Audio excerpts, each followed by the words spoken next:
Minsu entered Sunjin's hospital room and sat beside him as he slept. She stood up briefly to adjust his pillow, and at that moment, Sunjin slowly opened his eyes.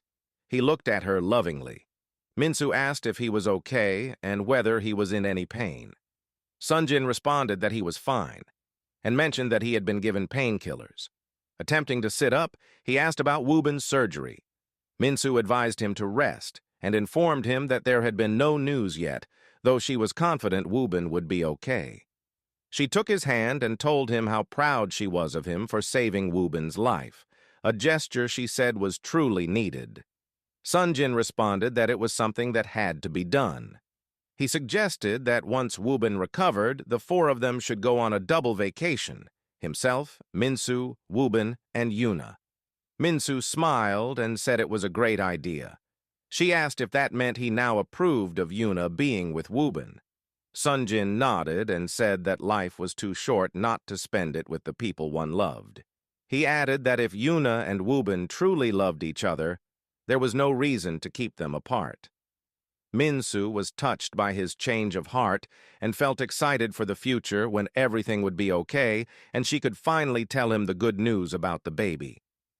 Later that day, after checking on Sunjin, his father went to a scheduled meeting with Kim's father at the golf course. Kim's father inquired about Sunjin's condition, and Sunjin's father updated him, expressing hope for the best outcome.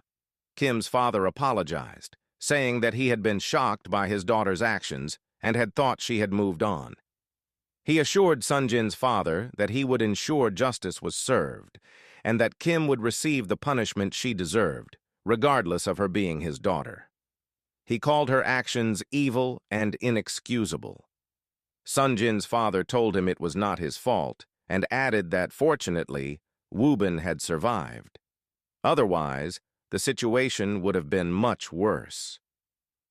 Kim's father agreed and expressed hope that the incident wouldn't affect their business relationship. He explained that some of his business partners had already started distancing themselves, causing a ripple effect on his company's reputation and operations. He hoped Sunjin's father would not do the same. Sunjin's father, however, realized the true intention behind the meeting was not an apology, but rather a plea to save his business. He responded by saying that he was no longer the CEO of Tech Bloom and that decisions now rested with his son, Sunjin. Kim's father was visibly displeased and reminded him of the history they shared, particularly how he had once stepped in to help Tech Bloom during its financial crisis through the business marriage arrangement, even though it had not worked out. Still, Sunjin's father remained firm in his stance, reiterating that it was now Sunjin's call to make. He added that considering Kim had tried to shoot his son's wife, he doubted there would be any reconciliation between the families. Standing up, he assured Kim's father that he would try his best to influence his son, but made no promises. He excused himself, saying he had to return to the hospital to check on Sunjin, leaving Kim's father sitting alone and disappointed with how the meeting had turned out.